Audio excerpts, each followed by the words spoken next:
Conditional Finality may in fact be one of the best, most meta raid exotics of all time. It routinely dumpsters people in Trials of Osiris weekend after weekend, topping the most used weapon charts with ease, and is a top-shelf mini-boss and champion killer able to handle both overload and unstoppable champions all by itself. Root of Nightmares is the featured raid in D2 this week, so if you're getting ready for Season of the Wish and don't have this gun yet, now's your chance to go farm for that bad boy.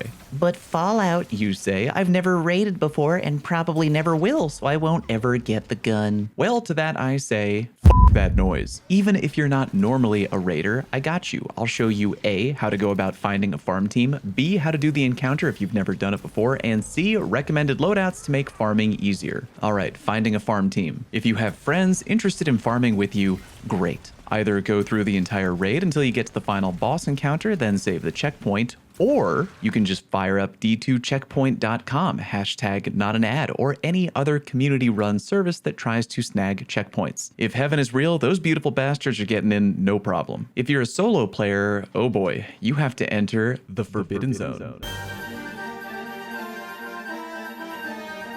Yeah, LFG sites are really hit or miss, but at the very least you can find like-minded people looking to do the same thing that you're doing. I'd say if you're really nervous about pulling your own weight, maybe make your own LFG post and be really upfront about your level of experience. Don't try to lie and be like, oh, I've done this many times before, if you really haven't. And who knows, could make a new best friend or cry yourself to sleep that night. But yeah, I would recommend an LFG site or a D2 LFG Discord channel. I'll try to recommend a few down in the comment section for the solo people out there. All right, moving on to B, how to actually do the encounter if you've never touched Root of Nightmares before. Here's how it works. You gotta kill the big bad boss, but in order to trigger the damage phase, you have to activate all the orbs on all the plates on both the left and right side of the area. Your team should have 2 runners, 1 person whose sole job it is to hold Nezarek's attention, and 3 people who are kinda on ad clear but should also be paying attention in case they need to step in and help. Try and separate the ad clear people between left side, right side, and middle. First up, the runners. On the left side of the area, there's a Field of Light buff, and on the right side, we have the Flux of Darkness buff. Your objective is to shoot the glowing orb at the start while right up next to it to gain either the Field of Light buff or the Flux of Darkness buff,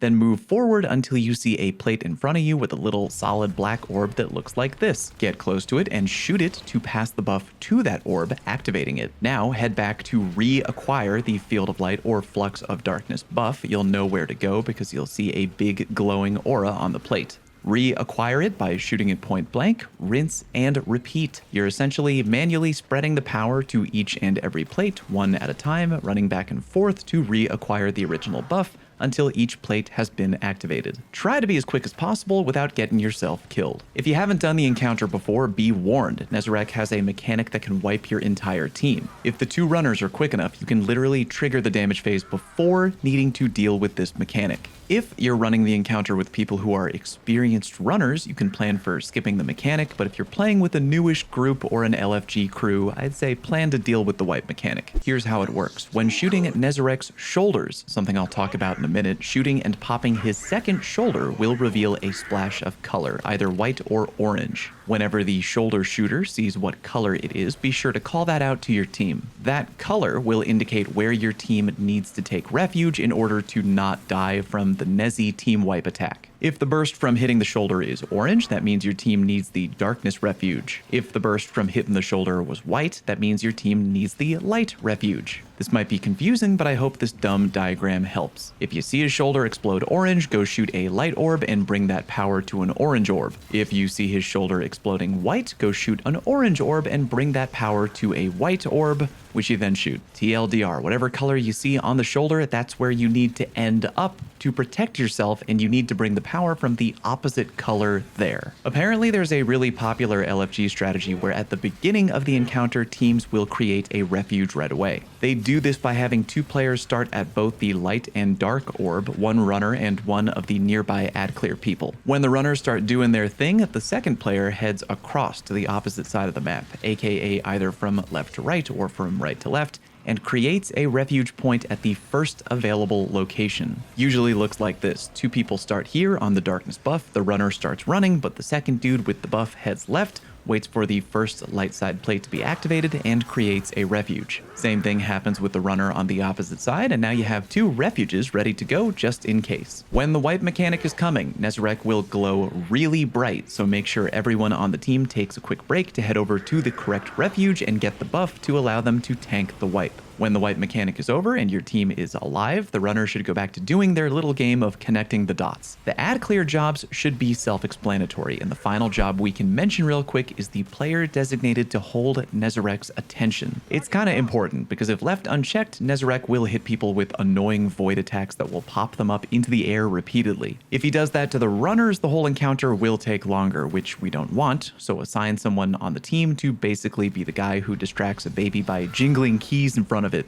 the baby in this situation being Nezarec. Make sure that the babysitter is intentionally taking all of Nezarec's aggro so nobody else is. That babysitter will also be the person to shoot and break Nezi's shoulder at the beginning of the encounter to prevent the wipe mechanic that we talked about. If you want, the aggro taker can use a glaive to make staying alive much easier. I felt like I didn't need to do that during my run, but it can definitely help if you've never babysat Nezi before. When both runners have activated all the plates, it is damage time. And now comes my favorite part of the raid, where everybody argues about which plate is best. Honestly, a lot of plates will work. The most popular ones, at least from what I've seen, are these 2 on the light side and this one on the dark side. My favorite plate, gun to my head, is probably this one, but again, you can make almost any plate work. If you're in an LFG group, odds are one person on your team is going to really be married to one plate and refuse to try any other, because people are really cool like that. Just save yourself the headache and do whatever one the majority of the people in the group are voting for. It's not worth the argument. The one thing I would say to be most careful of, though, is if you're standing on this plate for DPS, remember that Nezarec can knock you off the back of the map every now and then if you're not careful. When you're grouped up on the plate, wait for a ray of light to beam down onto Nezarec, making him vulnerable, and now it is damage time. I'm gonna highly recommend you watch my detailed guide on how damage stacking works if you're trying to get all the extra juice out of your one phase that you can. But in the meantime, why don't we talk here about your best one phase options? I'm gonna recommend 3 different team loadout options. 1, rocket launchers. 2, linear fusion rifles. 3, and apologies in advance to my friend Aotera, who will be mad when he finds out I'm recommending it, Thunderlord. I know, the DPS purists, yeah, they're gonna be mad, but let me cook for like 1 minute on that a bit later. Rocket launchers are the kings of DPS on paper, and if everyone is comfortable with it, it will get the job done. The play here should be 1 Gallarhorn, 4 legendary rocket launchers, and 1 tractor cannon wielder, who also has a good burst damage super like Star Eater and Gathering Storm, as well as a rapid fire frame fusion rifle to hit Nezi with in between tractor cannon debuffing. Obviously, you should also have 2 Radiant Warlock Wells, one after the other, and someone with a Lumina hand cannon to get the slightly extra damage buff. You can do this strat if the peeps with legendary launchers have good DPS rolls, bait and switch being the top option. The downside with rocket launchers is that you have the potential to murder yourself by shooting a teammate in the back of the dome, which can happen kind of frequently with him moving around a lot. Also, if you whiff even 1 rocket, you are missing out on a lot of damage, which is really unfortunate. Linear fusion rifling is also a play, but only one I would recommend if you have a divinity on your team, because if you can't repeatedly land crit shots, the strat won't work. Or it will, but you won't get a one phase. I'd recommend doing this if everyone has a really good LFR. Again, a bait and switch roll being the top option. I'd also recommend Sleeper Simulant, but only if you have the exotic catalyst. Like the rocket launcher strategy, one person should have a Lumina hand cannon for the extra damage buff, which is stronger than Radiant Warlock Well. And finally, even though I'm gonna get flack for recommending this, out of everything I tried with my casual friend group, the easiest to make work was Thunderlord. I know, it's not optimal, but it's just really easy, especially if you're with a group of casual farmers. No accidental team killing due to rocketing, no missed rocket launchers due to getting booped up into the air by Nezarec.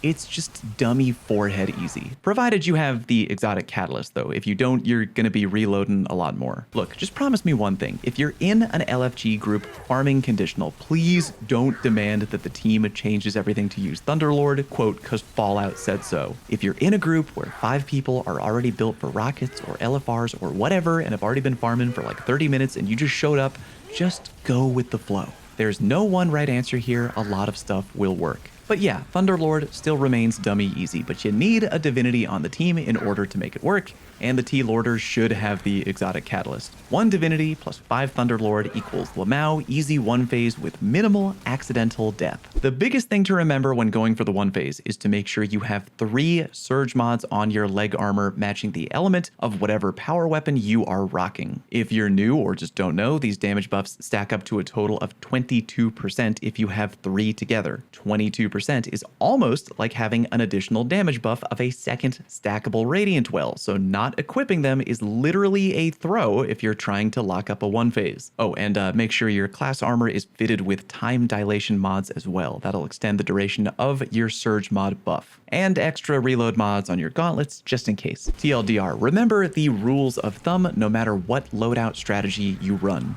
2 Radiant Wells and the rest of your team should have burst damage supers. Always have 1 debuff, either a tractor cannon for rockets or divinity for LFR or Thunderlorden. Always make sure that before you rally up for ammo, you swap to a reserves chest piece for extra ammo. Always make sure you have on triple surge mods. Always make sure you have on triple time dilation mods. Always make sure you have reloader mods on your gauntlets just in case, and you should be fine. Especially if you remember the final rule, it's okay if you don't get a 1 phase. Hit the big bad with everything you got, put him in the ground, then load up the checkpoint again, which hopefully somebody on your fire team has saved, and run it back. Again, because it's the weekly featured raid, you can run it back over and over and always have a shot at getting the conditional finality to drop. It's also a pretty decent spoils of conquest farm if you need to do that too. If you've farmed for the gun before and you have any extra recommendations, feel free to leave them down in the comment section. Remember to subscribe if you're new. We are very close to 600K and I really appreciate that. Thank you very much for watching and I'll see you on stream.